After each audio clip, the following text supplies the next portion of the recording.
নড়াইলের কালিয়া উপজেলার একটি মাদ্রাসা থেকে বাড়ি ফেরার পথে গত ২৭ অক্টোবর অপহরণ হয় অষ্টম শ্রেণী পড়ুয়া এক ছাত্রী। এমন অভিযোগে ভুক্তভোগীর পরিবার ঘটনার দুদিন পর কালিয়া থানায় সাধারণ ডায়েরি করে, যা মামলা হিসেবে রুজু হয় ১৬ নভেম্বর। পরে ঢাকার আশুলিয়া থেকে উদ্ধার হয় ওই ছাত্রী।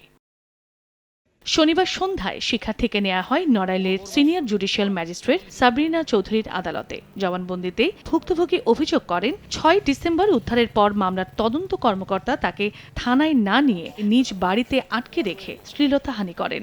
মেয়ে যখন উদ্ধার হয়েছে তখন তো থানায় আসবে, বাড়িতে নেবে কেন?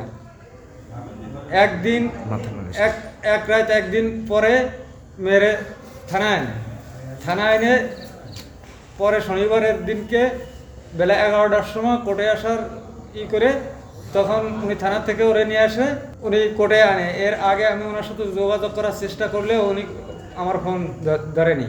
আশিক স্যার সহ আরও দুজন আমাকে উদ্ধার করে। ওইখান থেকে উদ্ধার করে উনি যখন আমাকে গাড়িতে করে নিয়ে আসে, আমার পাশে বসে আমাকে ব্যাড টাচ করে, খুব খারাপ আচরণ করে। তারপর যখন আমরা আসি, উনি আমাকে থানায় না নিয়ে উনি ওনার নিজের বাসায় নিয়ে গেছে। বাসায় নিয়ে যাওয়ার পরে ওইখানে উনি ওই রকমই ব্যাড টাচ করছে সবসময়।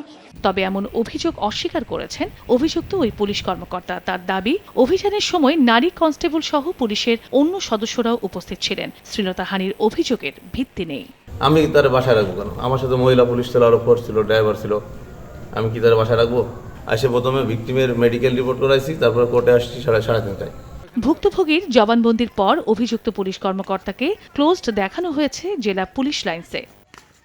ভিকটিম উদ্ধার করতে গেছে, উদ্ধার করে নিয়ে আসছে। তখন ভিকটিম তো আর অন্যরকম কোনো কিছু বলেনি। ভিকটিমের গার্জিয়ান পক্ষও আমাদের সাথে সেরকম কোনো কথা বলেনি। পরবর্তীতে কোর্টে যাওয়ার পরে শুনছি যে এরকম কথা উঠছে।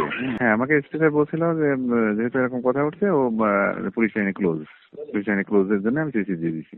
পুলিশ জানায়, ছাত্রীকে উদ্ধারের সময় আটক করা হয় মানিক হোসেন নামের এক ট্রাক চালককে। আদালতের মাধ্যমে তাকে কারাগারে পাঠানো হয়েছে।